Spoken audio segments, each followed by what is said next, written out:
Avec 66% de décès maternels, l'Afrique reste le continent le plus affecté dans le monde. Les dernières statistiques réalisées en la matière ne sont d'ailleurs pas reluisantes pour la Côte d'Ivoire. Plus de 600 décès pour 100 000 naissances vivantes. Des directives pour sortir de l'ornière existent et sont à l'ordre du jour de cet atelier de Yamoussoukro entre la Société africaine de gynécologie obstétrique et l'Organisation mondiale de la santé, OMS. Cette rencontre se situe dans le cadre du pré-congrès de la Société de gynécologie et obstétrique de Côte d'Ivoire, Sogossi.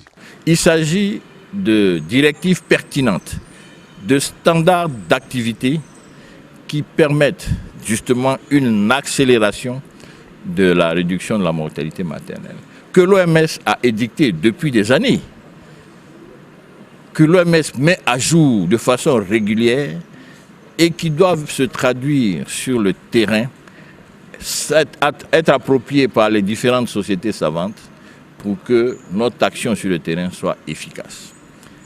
Et donc, nous avons voulu faire ce pré-congrès, inviter l'ensemble des pays membres de la Société africaine de gynécologie obstétrique. Il y a une vingtaine de pays membres de cette association scientifique, de cette société scientifique. Fort heureusement, il y a 18 qui ont répondu et qui ont amené des délégations.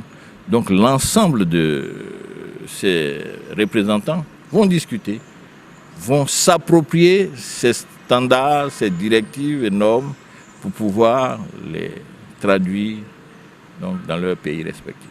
C'est l'importance de ce pré-congrès qui va durer 2 jours.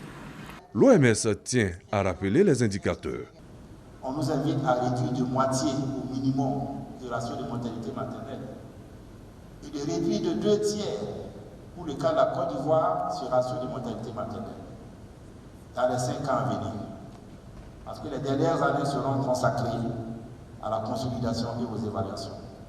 La Société de gynécologie obstétrique va tenir dans 72 heures à Yamoussoukro son congrès. Le thème est évocateur.